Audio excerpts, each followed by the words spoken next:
Boa tarde a todos. Havendo quórum regimental, declaro abertos os trabalhos da 29ª Sessão Ordinária da 2ª Câmara Criminal do Tribunal de Justiça do Estado de Ceará, hoje, 20 de agosto de 2025, 14h03.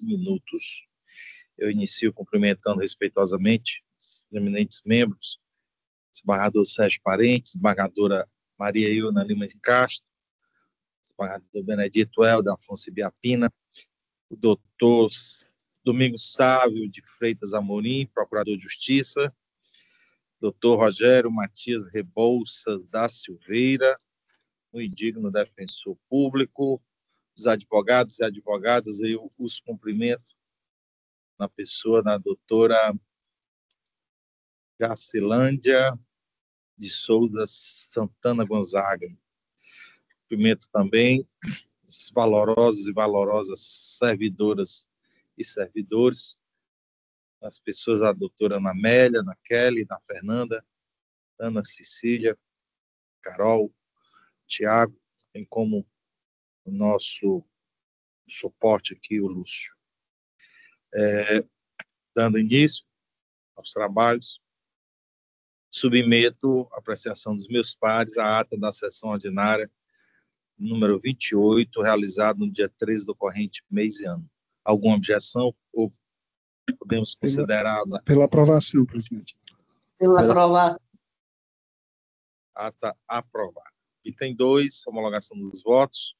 Ficam as partes e os seus respectivos defensores cientes de que a pauta número 30, disponibilizada por meio de publicação no Diário da Justiça Nacional e portal do Tribunal de Justiça do Estado de Ceará, com julgamentos na sessão ordinária hoje realizada, teve os processos submetidos ao sistema de voto provisório, com votação unânime, tornando definitivos seus julgamentos, nos termos do voto dos relatores, ressalvando-se os que têm destaque de vista ou sustentação oral, entre outros que acaso estejam pendentes de votação. Não há advogado e advogada presente na forma física, de forma que nós iremos cumprir rigorosamente a lista das sustentações orais que já foi disponibilizada aí no chat. Então, hoje, todas as sustentações orais serão na modalidade telepresencial. Eu peço a colaboração dos advogados e advogadas para o uso da palavra, para que nos processos que tramitem em segredo de justiça, que envolvam crianças, adolescentes, ou também mulheres em contexto de violência doméstica, sejam omitidos seus respectivos nomes. Também solicita a cooperação dos advogados e advogadas para o uso de vestimentas talares, na forma do artigo 120, parágrafo 13 do Regimento Interno do Tribunal de Justiça, ou seja, o uso de beca quando da manifestação na tribuna virtual. E, dando prosseguimento aos trabalhos, eu já vou aqui iniciar as sustentações orais, a lista, iniciando pelo item número 1, apregou para julgamento, o item 1 da lista geral, que é o habeas corpus 062-6941-22, 2025, número 33 do roteiro, de relatoria do desembargador Benedito Helder Afonso Ibiapina, impetrante doutor Pablo Ricardo Silva de Araújo, paciente Kelvin Gedean Lima Martins. Doutor Pablo Ricardo, por gentileza, acione a câmera.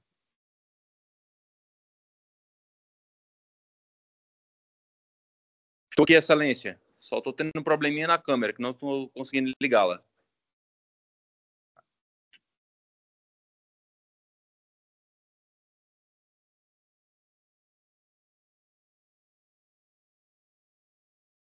Vossa Excelência me ouve? Sim, escutamos. Nós não estamos vendo a sua imagem. Perfeito, Excelência. Eu estou com um probleminha na câmera aqui, Excelência. Desembargador Benedito, autoriza a sustentação oral sem câmera? Sim. Então, doutor Pablo, vamos promover a sustentação sem a câmera, sem uso da câmera. Eu consulto Vossa Excelência, o doutor Sávio Amorim, Se dispensa a leitura do relatório. O Ministério Público dispensa. Doutor Pablo, dispensa a leitura do relatório? Dispensa, excelência. Pois não. Então, agora sim, estamos visualizando Vossa Excelência. Perfeito. Senhor presidente, pela ordem, Pois não. eu gostaria de saber do nobre advogado se ele ainda deseja sustentar, assim como o Ministério Público, porque eu estou observando aqui que a ordem de habeas corpus, ela perdeu seu objeto, uma vez que o paciente teve a sua prisão preventiva revogada, de forma que não sei se interessa ainda ao nobre advogado persistir na sustentação oral. Doutor Pablo, insiste na sustentação oral? Sim, excelência, era o que eu já ia destacar. Bem observado, desembargador. Obrigado. Sim, Vossa Excelência insiste na sustentação? Não, não, dispenso. Pronto, doutor Sábio, dispensa? Dispensa. Pronto, então eu já vou diretamente à proclamação da Estado. Então, diante da dispensa da sustentação oral, proclamo o resultado. A turma, por unanimidade de votos, não conheceu da ordem de habeas corpus, nos termos do voto eminente relator, julgamento encerrado. Doutor Pablo, seja sempre bem-vindo à segunda Câmara. Vamos ao item 2.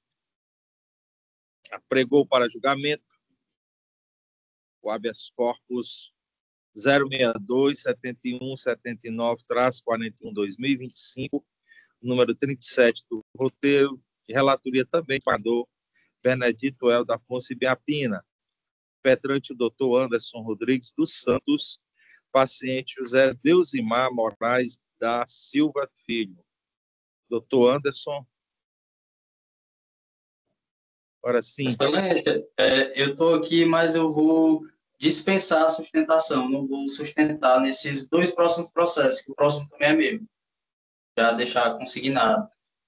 Tá, então eu vou proclamar o resultado no item 2. Diante da dispensa, a turma, por unanimidade de votos, conheceu parcialmente da ordem de habeas corpus para denegá-la na extensão cognoscível, nos termos do voto eminente relator, julgamento encerrado.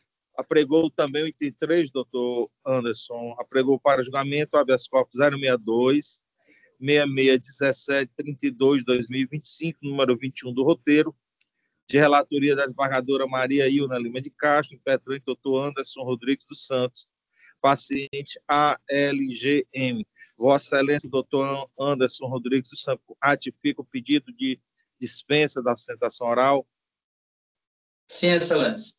Pois não. Então, diante da dispensa de sustentação oral, qual foi requerido pela parte impetrante, proclamo desde já o resultado. A turma julgadora, sem discrepância de votos, conheceu e denegou a ordem de habeas corpus nos termos do voto eminente relatora, julgamento encerrado. Vamos ao item 4. Doutor Anderson, satisfação em tê-lo aqui. Excelência. Tá? Tudo de Pode bom. para Vossa Bom trabalho a Excelência. todos. Obrigado. Vamos ao item 4. Apegou para julgamento habeas corpus 062-7235-74.2025, número 38 do roteiro, de relatoria de desembargador Benedito L. da Afonso Ibiapina, impetrante Luiz Ricardo de Moraes Costa, paciente JL de A. Doutor Ricardo está presente?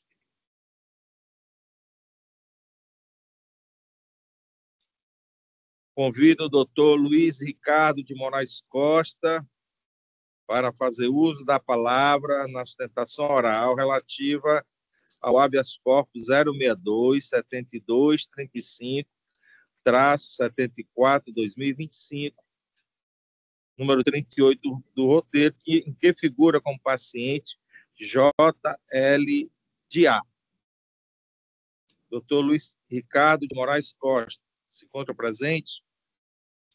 Diante da ausência do doutor Luiz Ricardo de Moraes Costa, declaro prejudicada a sustentação oral, razão pela qual proclamo desde já o resultado. A turma julgadora, de forma consensual, não conheceu da ordem de habeas corpus, nos termos do voto da eminente relator. Julgamento encerrado. Vamos ao item 5. apregou para julgamento habeas corpus 062-6725-61-2025, o número 4 do roteiro de minha relatoria, impetrante a doutora Jacilândia de Souza Santana Gonzaga, paciente Afrânio Gama Matos. Doutora Jacilândia. Boa tarde, Excelência. Boa tarde, doutora. Por gentileza, acione a câmera. Agora sim. Boa tarde. Boa tarde. Seja bem-vinda, doutora Jacilândia. Consulto Vossa Excelência, o doutor Sávio Amorim, se me dispensa na leitura do relatório. Dispensa. Doutora Jacilândia, dispensa? Sim, dispensa. Pronto, então, doutora Jacilândia, concedo-lhe a palavra pelo prazo de 15 minutos. Obrigada, Excelência. Primeiramente, eu gostaria de cumprimentar o ilustre desembargador relator, desembargador presidente, na pessoa do doutor Francisco Eduardo Torquato, a quem eu estendo os meus cumprimentos a todos os nobres pares aqui presentes. Excelência, se trata de habeas corpus em favor do paciente Afrânio Gama Matos.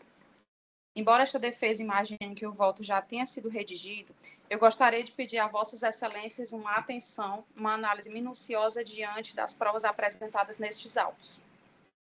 Vou resumir os fatos. Excelências, narra o inquérito policial às folhas 129 a 133, que no dia 3 de julho do presente ano, apesar de não constar o horário de início da diligência, esta ocorreu às 6h30 da manhã, sendo comprovado pela comunicação da prisão acostada às folhas 43. A seguinte diligência tinha o objetivo de dar cumprimento a um mandado de prisão em desfavor de Misael Negreiro Pinto, vulgo Bel, pessoa e local diverso do paciente. Após denúncias anônimas de que Misael estaria na casa do paciente, a equipe policial se dirigiu até a casa do paciente a fim de dar cumprimento ao mandado de prisão, mesmo sem constar endereço ou nome do paciente, e mesmo sem prévia verificação, sem que fosse feita campanha para que fosse apurado as supostas denúncias. Acontece que, apesar dos policiais narrarem que, ao chegarem no endereço do paciente, o visualizaram armado no alpendre de sua casa, convertendo assim a diligência principal em flagrante delito, o que de fato ocorreu foi uma inviolabilidade de domicílio, na presença de sua família, de sua esposa e suas filhas, menores de idade, onde todos estavam dormindo. O paciente e sua esposa estavam dormindo, que inclusive presenciaram a conduta por parte do policial e as crianças passaram mal. Excelências, está muito corriqueiro situações como estas, onde policiais se valem da fé pública para praticarem ilegalidades e abuso de autoridade. E isso precisa ser cessado. Inclusive, eu tomei o cuidado de juntar aos autos acostados às folhas 53 a 59 e 99 a 107. Fotos da casa arrombada, completamente destruída.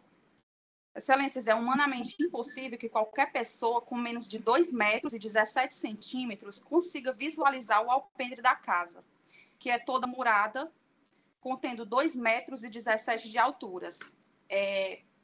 Está aí nas fotos, nitidamente, um rapaz bem alto. Eu mesma tirei essas fotos pessoalmente. Tem um rapaz bem alto, com a mão levantada em cima do muro. Ele tem 1,75 m mais ou menos. Também tem uma foto com uma trena, que foi dado zoom na foto para que fosse observado, comprovado com clareza a altura do muro. Então, fica impossível, humanamente impossível que os policiais tenham visualizado isso ainda em via pública. Está sendo comprovado nas folhas 99 a 106. O depoimento dos policiais diverge dos fatos aqui comprovados. É certo que o paciente teve um passado criminoso, mas esse pagou pelo que devia e, quando saiu, cumpriu fielmente as medidas cautelares impostas, já estando há 2 anos sem delinquir, tentando dar uma vida digna e honrada à sua família.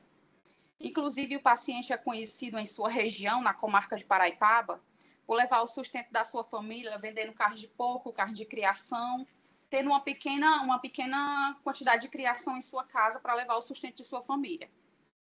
Vale ressaltar também que o relatório juntado pelo delegado de polícia informou que o paciente responde a processo de organização criminosa. Informação essa apenas para induzir o juízo a erro, pois o paciente foi absolvido e a cópia da sentença consta as folhas 108 a 118.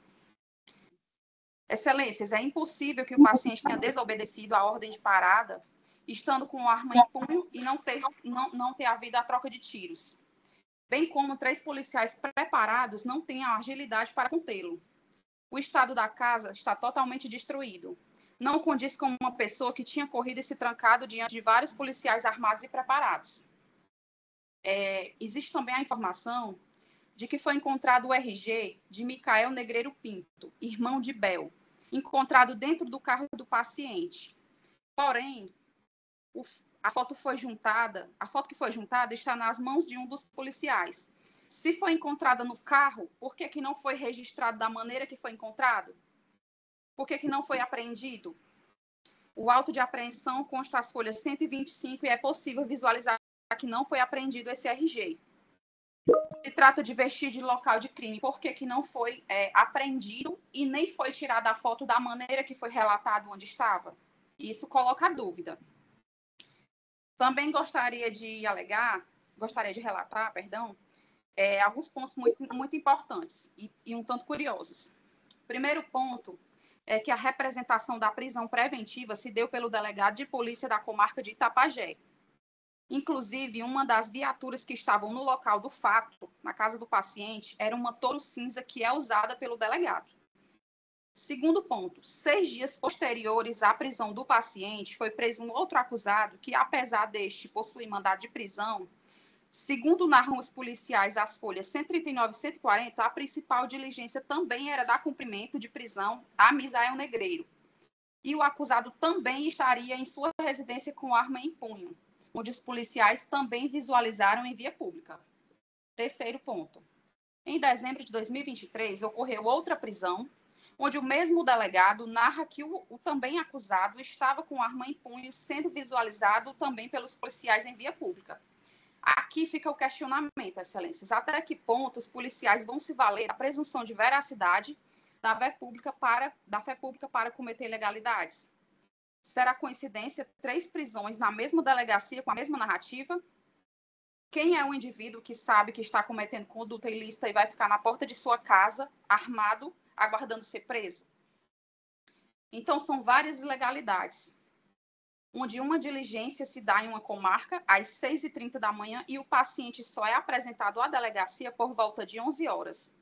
A distância da comarca de Paraipaba para Itapajé são 95 quilômetros, aproximadamente 1 hora e 10 minutos. Ainda que a diligência tenha durado e finalizado por 2 horas até que tenha se dado a prisão, não justificaria a demora, até porque a saída se deu por volta de 8 horas da manhã. Inclusive, eu que fiz o flagrante somente na delegacia, porque quando eu liguei pedindo para os policiais me esperarem, me aguardassem, que eu estava a caminho, esses mesmos me informaram que iam levar ele para a delegacia de São Gonçalo do Amarante, onde eu fui para lá, chegando lá ele não estava, levaram para a delegacia de Itapajé, e ele só chegou lá às 11 horas. Sabemos que criminosos não possuem endereço fixo, pois vivem se mudando. O paciente reside nesse endereço há cerca de 11 anos. Esta defesa acredita que o mesmo, se estivesse praticando condutas criminosas ilícitas, não permaneceria em um mesmo endereço por tantos anos. Outro sim, excelências, o mandado de prisão de Misael Negreiro consta nas folhas 46, que só foi juntado aos autos principais após a determinação do juízo de custódia, para que fosse apresentado em 24 horas. Apesar de juntar tanta informação inverídica no relato policial, deixa de juntar um documento tão importante que é o mandado de prisão para Misael Negreiro. Está nas folhas 134 e 136. Apesar do paciente estar em posse de arma, essa prova deve ser anulada porque não se deu dentro da devida legalidade. Se aceitarmos que a polícia pratique invasão, não existe mais casa como asilo inviolável. Isso precisa ser observado pelo Poder Judiciário. Então, diante dos fatos expostos, essa defesa requer de Vossas Excelências a concessão da ordem para relaxar a prisão, bem como anular todas as provas subsequentes diante desta ilegalidade, expedindo imediatamente o alvará de soltura em favor do paciente Afrânio Gama Matos.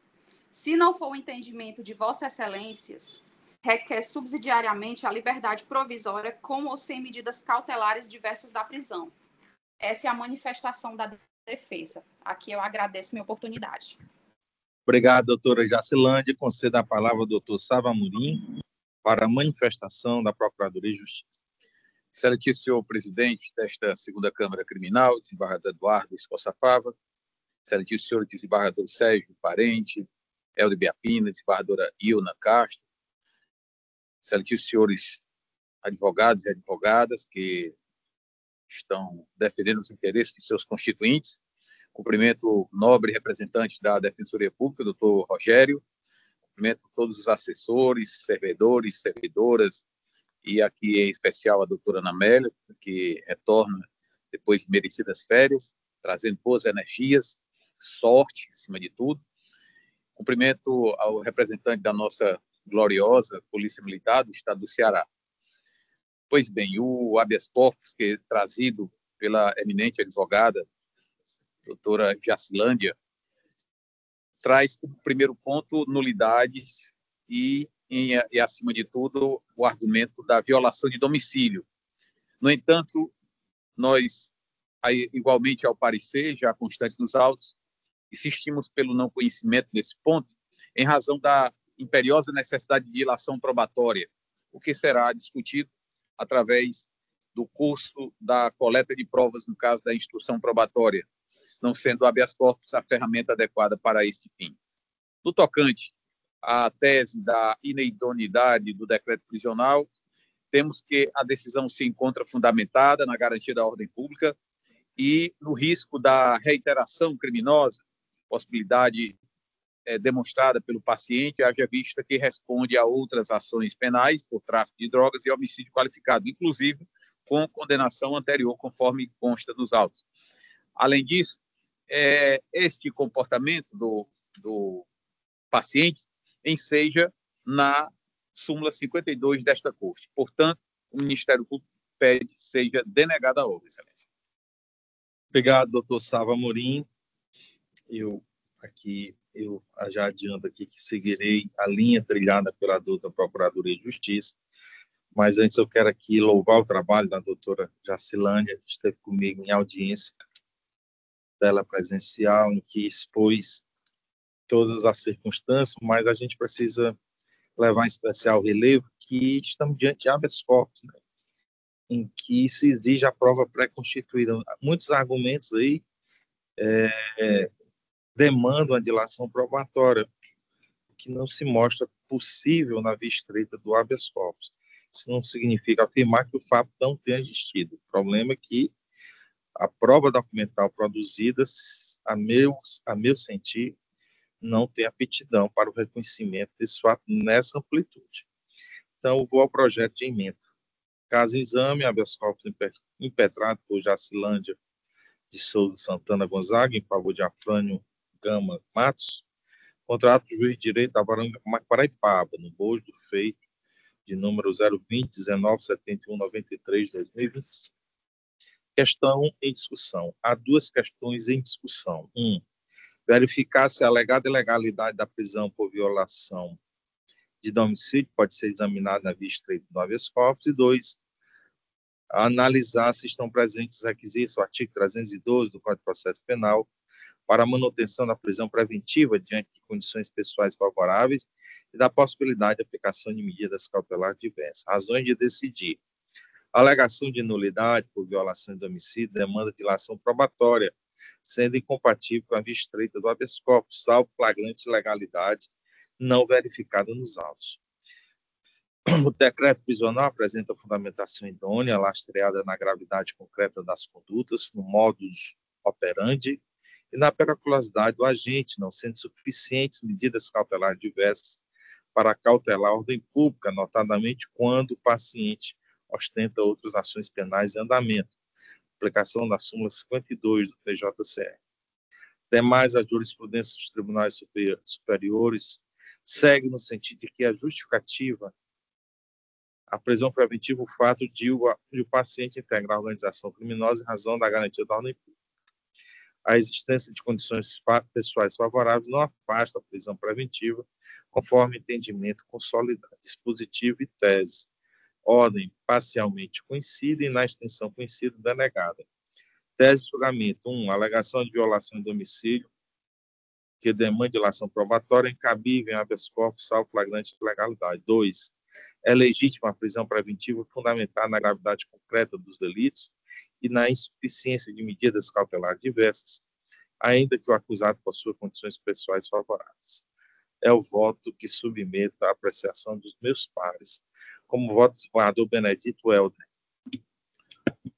Pois não, senhor presidente, e aproveitando o ensejo, para em vosso nome cumprimentar a todos que estão participando dessa sessão da segunda Câmara Criminal do Tribunal de Justiça do Ceará, ou simplesmente a todos aqueles que estão nos prestigiando com sua presença física ou virtual, e, notadamente, cumprimento a doutora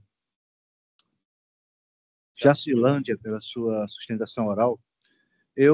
Excelência, eu confirmo o voto provisório já lançado para o fim de acompanhar a Vossa Excelência. É como voto.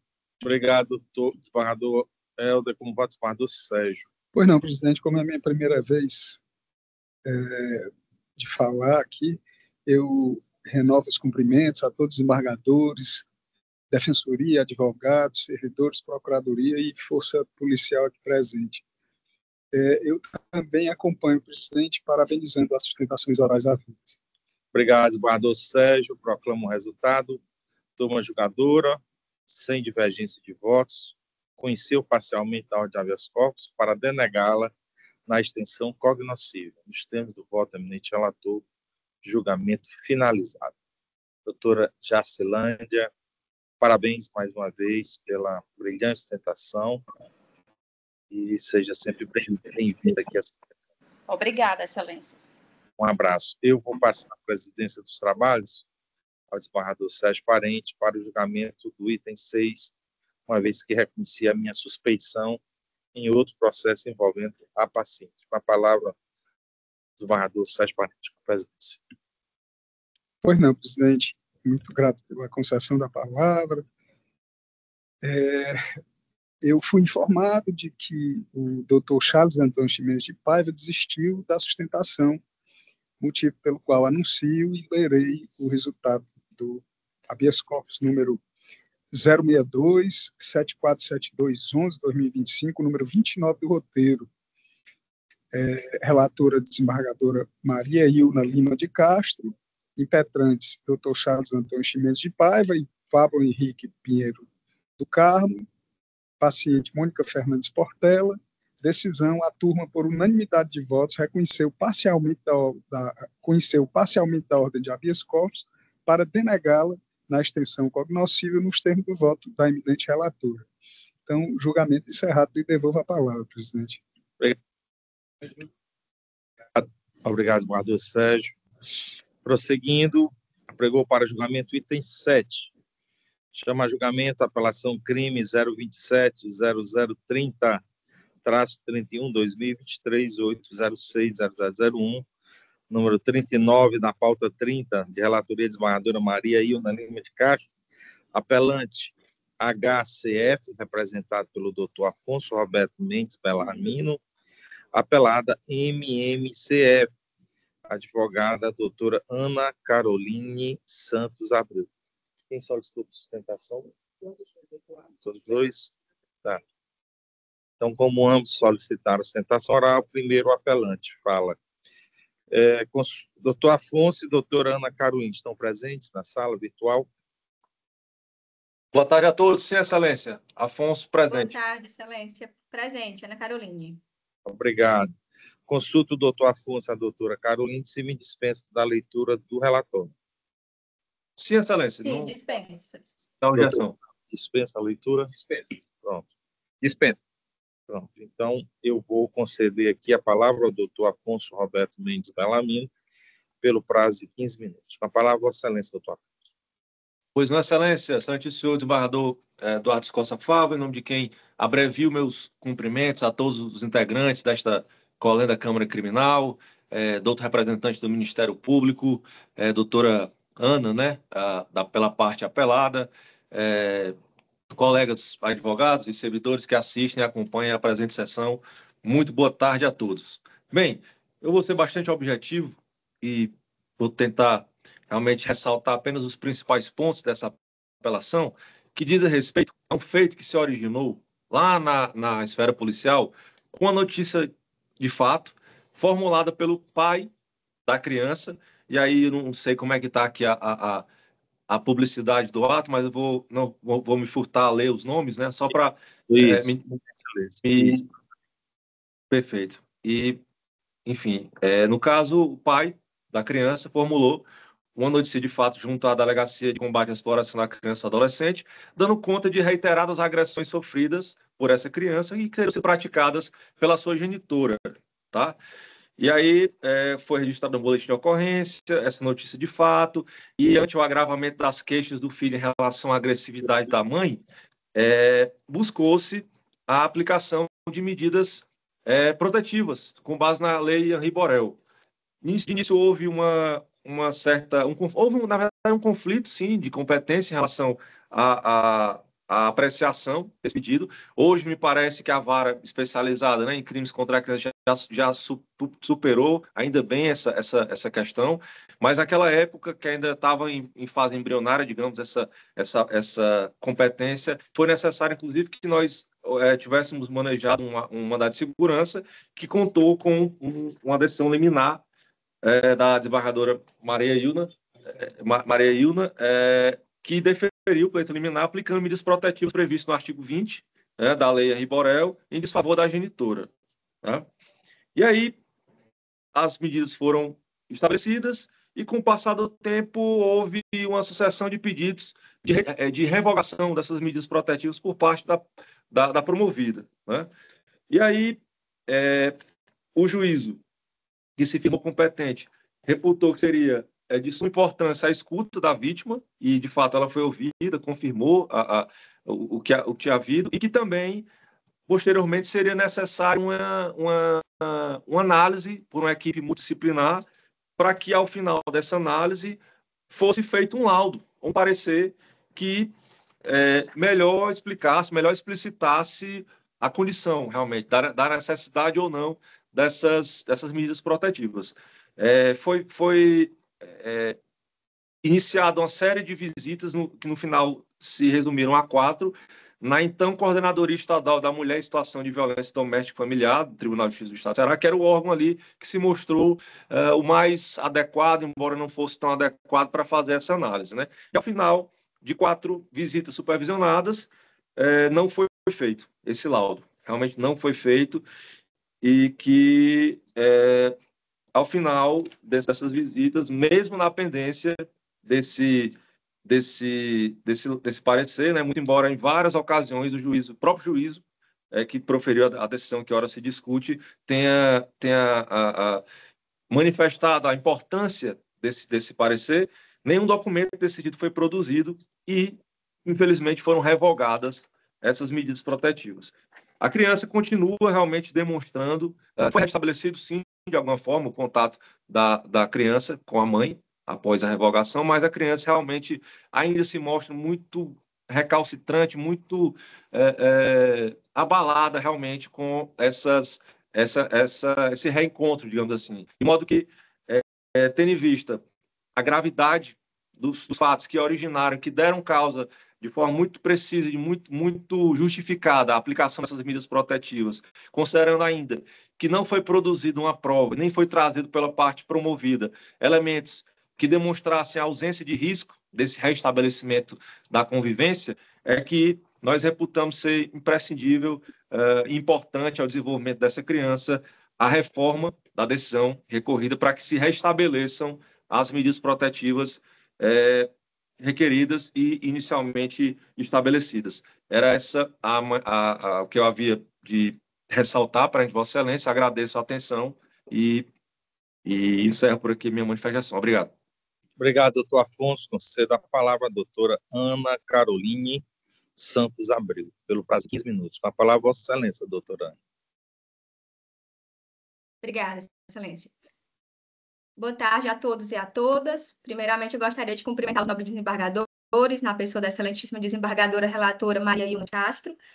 Estendo meus cumprimentos aqui aos servidores da Justiça, aos colegas advogados e aos demais presentes. Excelências, de forma breve, tem-se aqui em julgamento uma apelação criminal interposta por HCF, por intermédio de seu genitor, FPF, em desfavor da decisão proferida pelo 2º Juizado de Violência Doméstica e Familiar contra a Mulher de Fortaleza, que acertadamente revogou as medidas protetivas em favor do menor, entendendo o juízo competente para dirimir essas questões de guarda, convivência, suspensão ou extinção do poder familiar, é o juiz que tramita na ação de família, ou seja, seria o juiz da vara de família. Em síntese, o juiz de primeiro grau, com fundamento na ausência de contemporaneidade dos fatos alegados, reconheceu que a manutenção das medidas protetivas, no caso em tela, não se justificaria, porque não se revestiam de caráter excepcional e temporário, e que deveriam ser revistas quando não houvesse necessidade da manutenção ou risco iminente a se prevenir, o que não se tem no caso em discussão. O que eu ressalto aqui, nobres jogadores, é que a apelada ela foi submetida a essas medidas protetivas desde 14 de dezembro de 2023, ou seja, por um extenso lapso temporal até a revogação, sem que tenha havido qualquer comprovação de descumprimento por parte da mãe durante todo esse período, agindo em estrita observância às determinações que lhe foram impostas. Na realidade, o apelante, o genitor, ele busca perpetuar uma medida de caráter cautelar com o intuito de impedir o contato materno-filial de forma absoluta, desvirtuando, assim, o próprio propósito das medidas protetivas e tentando se utilizar da máquina, do aparato judicial, como forma de interferir indevidamente na relação ou no poder familiar, que não seria de competência do juizado de violência doméstica. Inclusive, excelências, foram formulados pedidos praticamente idênticos nas ações de família e na ação em que se discutia essas medidas protetivas. Ressalto ainda que o próprio órgão ministerial, em sede originária, opinou favoravelmente pela flexibilização das medidas protetivas, afirmando que restringir absolutamente o contato da mãe com o filho gerará um prejuízo irreversível ao menor, que crescerá longe da figura materna, sobretudo em uma idade tão importante para a formação do indivíduo, que é a fase que antecede a adolescência. Gostaria de ressaltar ainda, excelências, que a apelada possui plena capacidade emocional, responsabilidade para reassumir gradualmente o contato com o filho, inclusive manifestando expressamente o seu interesse em participar de forma ativa e construtiva na rotina, na vida escolar e na vida afetiva do menor.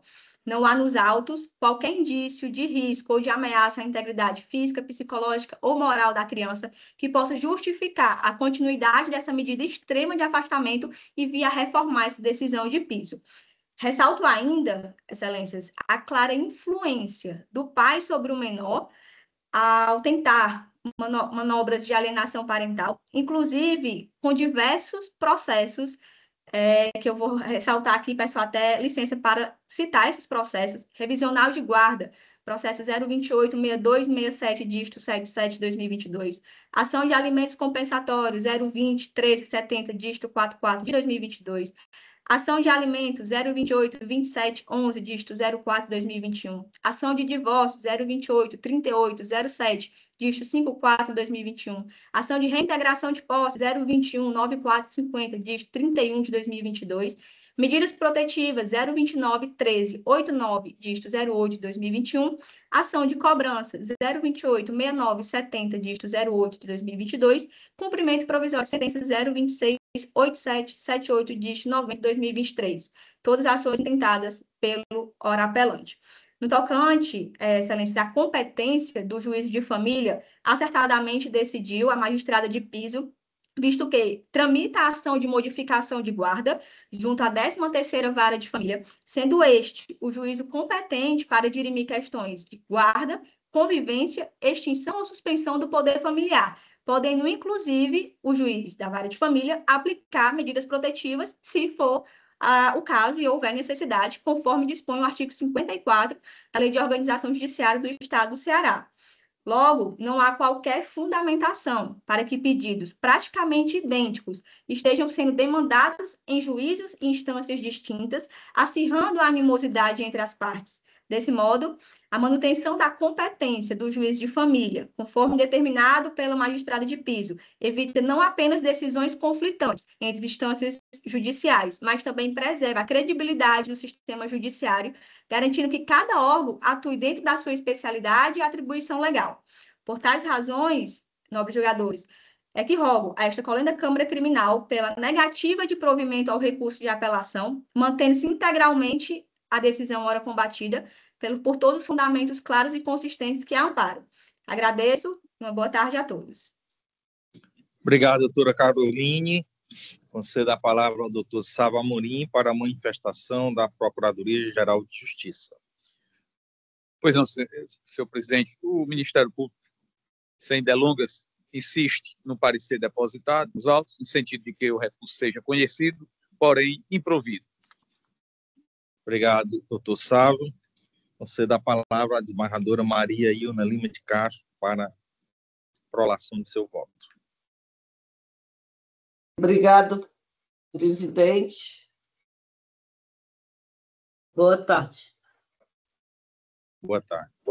Informo as partes que, em razão da complexidade do feito, esta relatora fará apenas a leitura da parte em destaque da emenda, ficando o voto integralmente disponibilizado às partes após o encerramento da presente sessão. Penal e processo penal. Lei Henri Borel. Medidas protetivas de urgência, recurso do representante da vítima. Pleito de reforma da decisão que revogou as medidas protetivas, certo?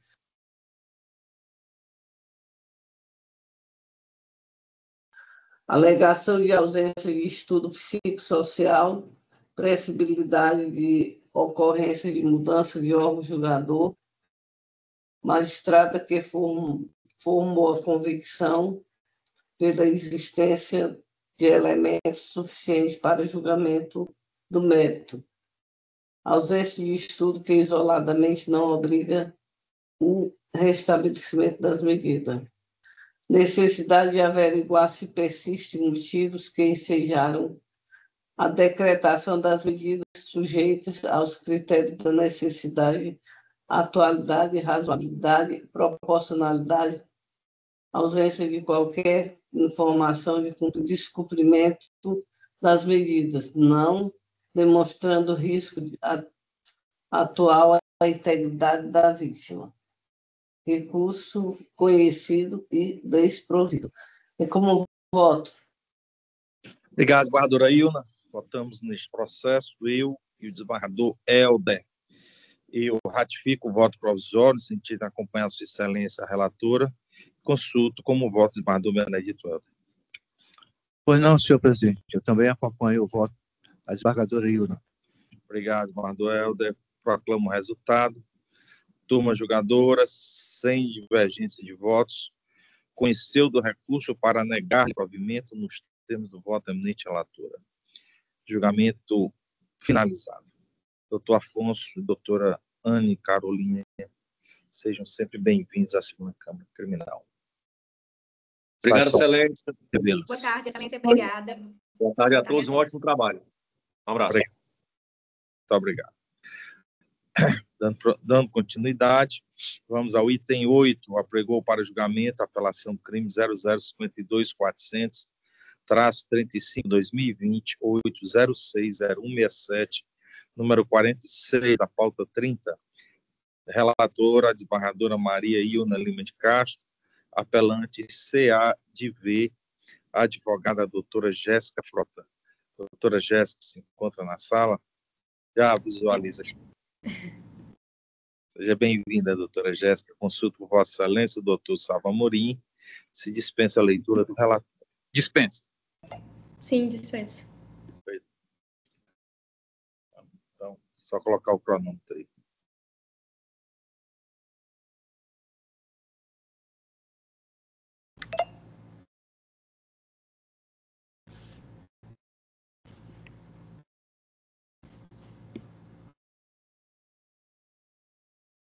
Só um instante, doutora Jéssica. Agora sim. Vou dar a palavra à doutora Jéssica Frota pelo prazo de 15 minutos. Com a palavra, Salles. Muito obrigada. Excelentíssimo senhor desembargador presidente desta colenda Câmara, doutor Eduardo, excelentíssima senhora desembargadora, relatora, doutora Maria Ilma, eminentes julgadores desta colenda Câmara, ilustre representante do Ministério Público, doutor Sávio, nobres colegas, cumprimento a todos neste momento. O presente caso trata-se de apelação interposta pelo acusado, condenado a 14 anos de reclusão em regime fechado, pelo suposto cometimento do crime previsto no artigo 213 do Código Penal, com a incidência das agravantes do artigo 61, inciso 2º, alíneas F, H e J do Código Penal, e da causa de aumento de pena do artigo 226, inciso 2º.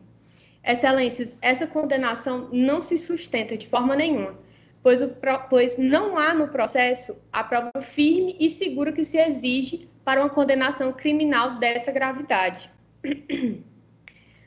A vítima é pessoa com deficiência e de fala que não sabe se expressar nem entende a linguagem de sinais, a Libras. E o seu depoimento em juízo foi vacilante, sem clareza nenhuma, e revelou uma clara dificuldade de compreensão. Em diversas perguntas não era possível saber se ela sequer entendia o que lhe era indagado, tanto que juiz, promotor, defensor público e o próprio intérprete presente na audiência de instrução por várias vezes demonstraram não saber se a vítima havia compreendido o que lhe era perguntado e nem entenderam por várias vezes o que era dito por ela e acabaram fazendo conclusões sobre o que ela falava sem ter certeza se era realmente isso que a vítima queria dizer. Inclusive, o ilustre promotor que estava presente na audiência de instrução, em dado momento, perguntou, durante vários momentos da audiência, na verdade, se o acusado teria realizado o ato contra a vontade dela. E a vítima não soube responder de forma nenhuma. E, inclusive, o próprio promotor, em algum momento, chegou a dizer, ela não sabe responder, ela não consegue responder.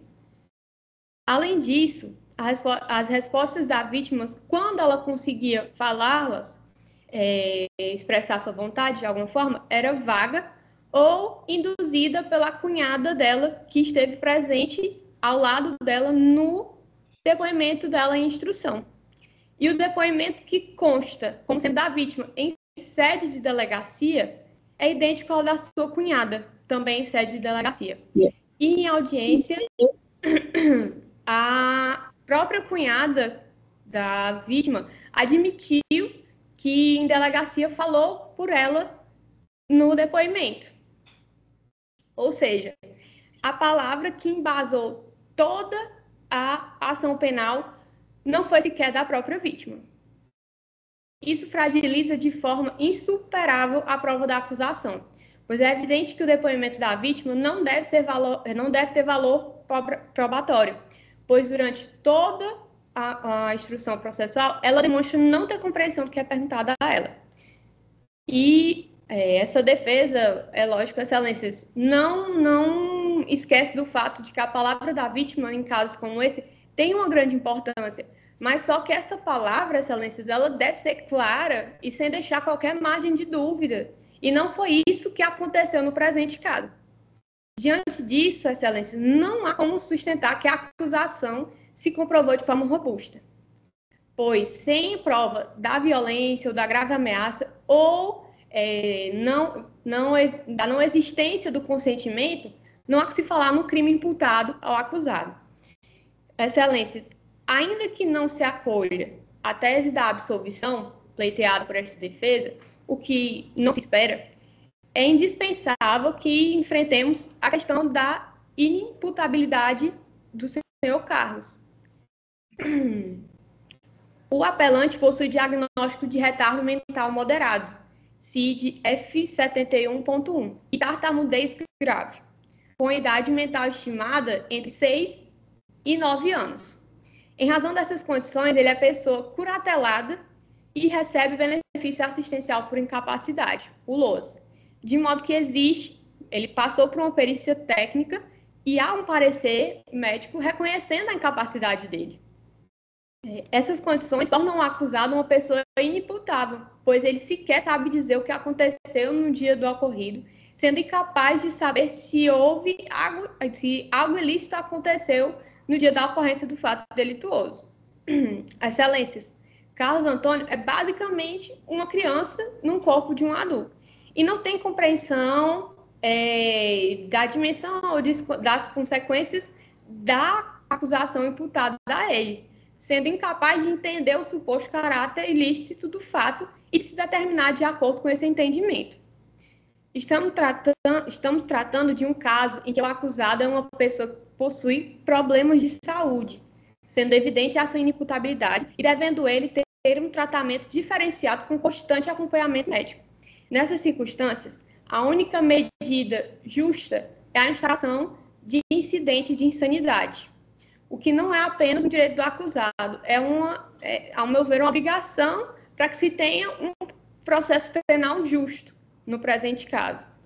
Por isso, é o que requer a defesa de forma subsidiária. E mesmo que a condenação do acusado fosse mantida, o que ressalto, essa defesa considera apenas pelo debate, há erros claros na fixação da pena que foi feita em primeiro grau, que devem ser corrigida a dosimetria dela. A pena base, excelências, foi fixada pelo juiz Acó acima do mínimo legal, sem qualquer justificativa, embora todas as circunstâncias do artigo 59 sejam favoráveis ao acusado, conforme o próprio Ministério Público identificou. Além disso, a magistrado de primeira instância reconheceu a circunstância agravante do artigo 61, inciso 2º, alíneas F, H e J, e agravou a pena em 1/6, uma vez que o crime teria sido cometido, prevalecendo-se seu autor de relações domésticas, de coabitação ou de hospitalidade, ou com violência contra a mulher, na forma da lei específica, contra a pessoa maior de 60 anos durante a calamidade pública. Na terceira fase da dosimetria, o juiz Acó vislumbrou, no presente caso, a causa de aumento de pena consistente na relação de parentesco e hierarquia entre o réu e as vítimas, qual seja a condição de cônjuge, cabendo, então, o aumento previsto no artigo 226, inciso 2º do Código Penal, e o que gerou o aumento da pena pela metade. Ocorre que a aplicação simultânea da agravante do artigo 61, inciso 2º, a linha F do Código Penal e da majorante do artigo 226, inciso 2º, também do Código Penal, configura bis in idem, pois ambas as circunstâncias baseiam-se no fato de o crime ter sido supostamente cometido em situação de violência doméstica, já que se trata supostamente de um companheiro e uma companheira. Além disso, a agravante da calamidade pública foi aplicada sem qualquer vínculo concreto com o caso.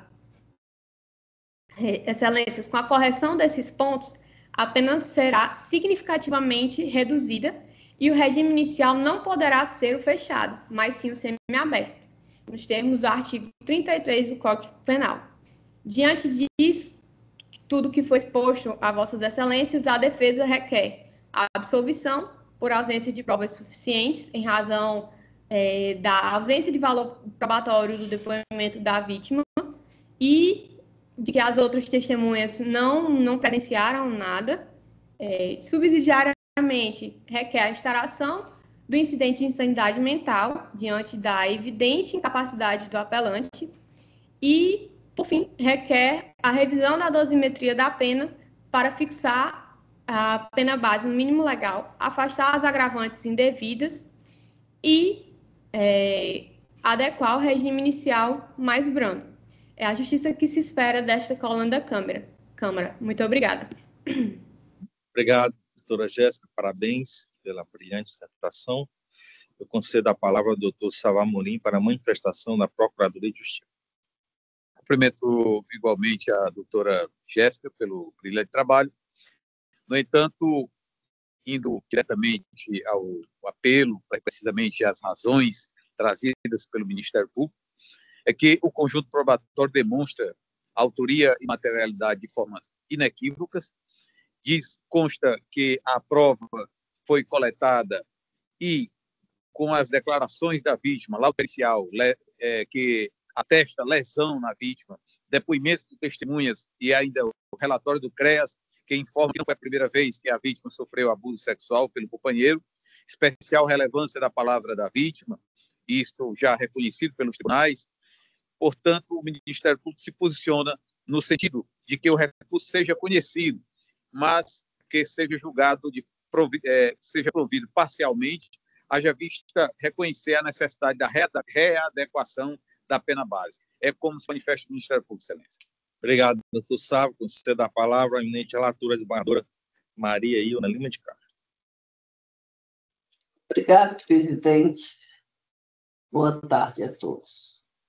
Peço licença para fazer a leitura da parte negritada da emenda. Direito penal e processo penal, apelação criminal, crime de estupro, recurso da defesa.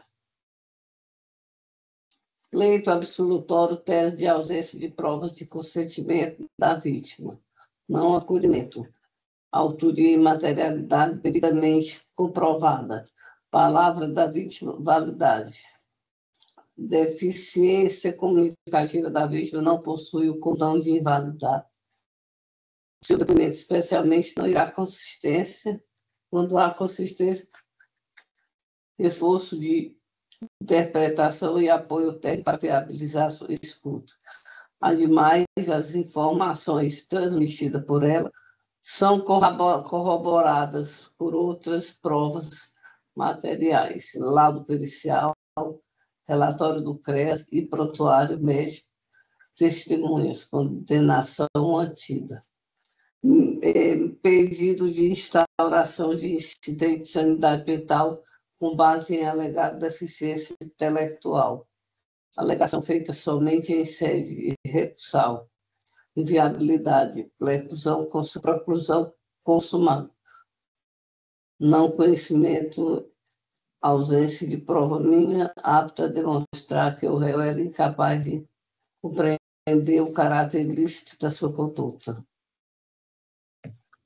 A reanálise da dosimetria da pena. O juízo que, embora não tenha valorado nenhuma das circunstâncias judiciais previstas no artigo 59 do Código Penal, fixou equivocadamente a pena base em 8 anos de reclusão.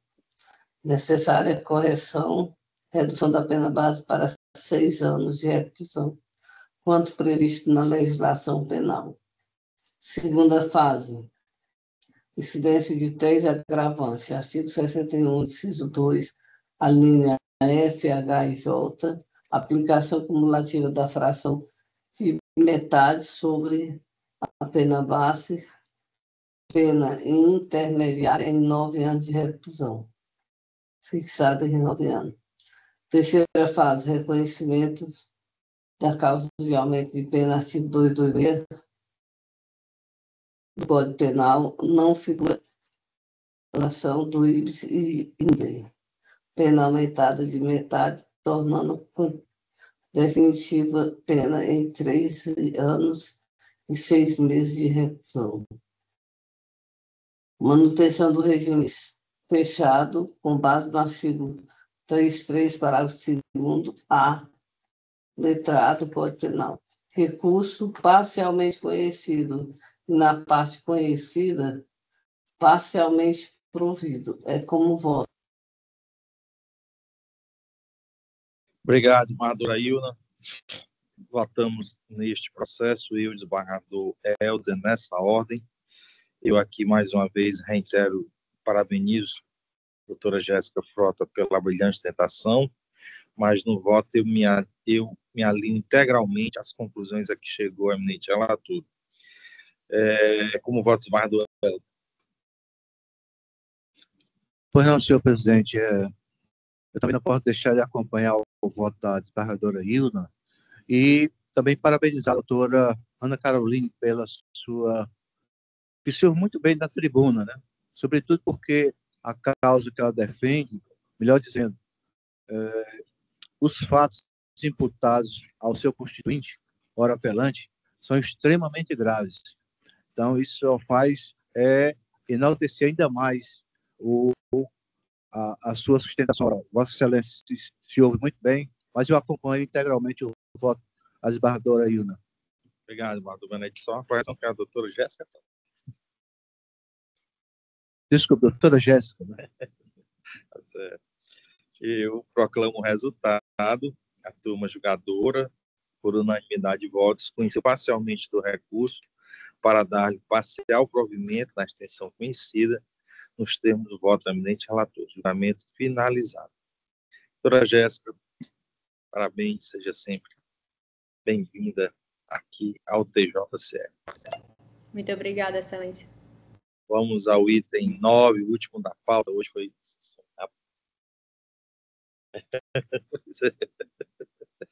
Eu apregou para julgamento o recurso em sentido estrito número 0016 463-98-2025-806-0001, número 1 da pauta 30 de minha relatoria, recorrente do Ministério Público do Estado de Ceará, recorrida Vanessa Kelly Pinheiro Lopes, advogados doutores Lucas Brendo Corrêa Bezerra e Vanessa Kelly Pinheiro Lopes, advogando em causa própria. Eu vejo aqui o doutor Lucas, consulto o doutor Lucas se vai realmente ter interesse na sustentação oral, porque a proposta de voto me apresentada é no sentido de conhecer e negar provimento ao recurso do Ministério Público, mantendo a liminar anteriormente proferida, a decisão anteriormente proferida. Doutor Lucas insiste na sustentação ou dispensa? Excelência, grato pela oportunidade. Não pude estar presente hoje, mas de toda forma agradeço a palavra, a cordialidade de Vossa Excelência, e a melhor sustentação é aquela que não precisa ser feita. Né? Então, agradeço Vossa Excelência e dispenso o uso da palavra. Doutor Sábio, pretende fazer a sustentação? Não. Eu proclamo logo o resultado, né? Pode ser? Proclamo o resultado. A turma julgadora, por unanimidade de votos, conheceu do recurso para negar o provimento nos termos do voto do eminente relator. Julgamento encerrado. Julgamos hoje quantos processos? Julgamos hoje 123 processos na pauta. Parabenizo todos os gabinetes e também as augustas secretarias, servidoras lotadas na secretaria da segunda Câmara. Eu tenho aqui 2 registros a fazer e proponho que seja feita de comum acordo dos colegas. O primeiro é um voto de pesar em razão do falecimento do genitor da doutora Lígia, o senhor Alci Falcão. E o segundo é um voto de parabéns em razão do aniversário natalício da desembargadora Ângela Gondim. Podemos? Pois não. De quem? De quem?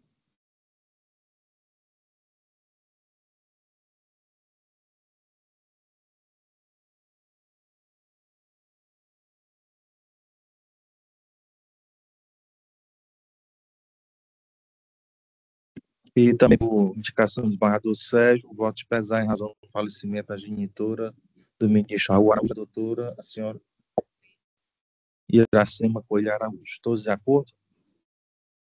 Então, proposições aprovadas. Algum outro registro a mais? Então, nada mais havendo a tratar, declaro encerrada a presente sessão. Ótimo dia a todos.